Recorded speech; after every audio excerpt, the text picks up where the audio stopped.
specialisations earn a lot more than a GP.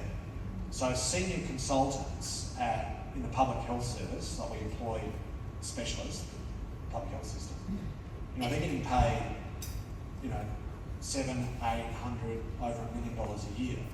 That when I say we're paying them, you're paying them.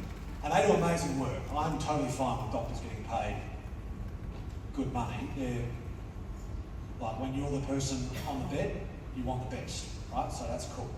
But the problem is that the disparity between the specialist income and the GP income has been growing like this.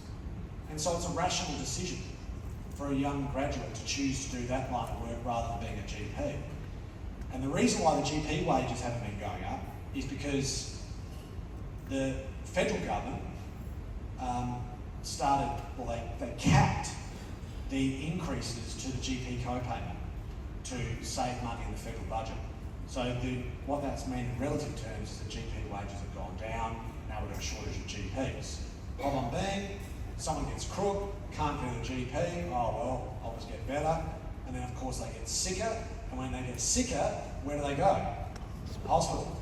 And we end up with this jam. So something you'll be hearing from me talk about a lot more over the course of this year is putting pressure on the federal government to actually try and turn that around. We've done a few little things, but probably not as much as we'd like. Anyway, we've got a plan about what we can control, because the federal government controls GPs, the state government controls hospitals, which is another whole story in itself. So we're focusing on what we're doing in hospitals, and we've made some inroads, but other areas we haven't been able to progress nearly as fast as we'd like. We've got a lot of work to do. So that's the problem that needs to be addressed. In terms of the responsibility, that I don't think we're doing enough as a country, and South Australia is not an exception, is around education. I could talk way too long, and I don't want to use up everyone to sleep, but health is a problem that needs to be fixed, but it doesn't change the future of the state, right? So, if you're someone who's sick, you want to be able to get good health care because, your life depends on it, right? So that's really, really important.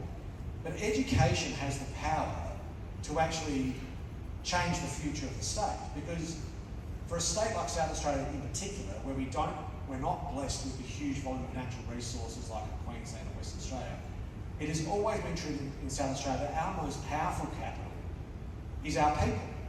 And of course, the future is contingent upon our young people reaching their full potential. And there is a lot of reform that hasn't happened in the Australian education system over a sustained period. There's been money, but not necessarily reform. So we've got a big program that doesn't generate as much interest as I'd like, notwithstanding having a Royal Commission in early childhood education. Because all the experts tell us the most formative years of a young person's life is in their first 3 years. And tragically, 23% of young South Australians, when they start reception, they've got at least one form of developmental delay. Amazingly. So early interventions early through early childhood education can make a big difference. And that's why we've got a big program in that regard. Now, that's not going to affect any of us, but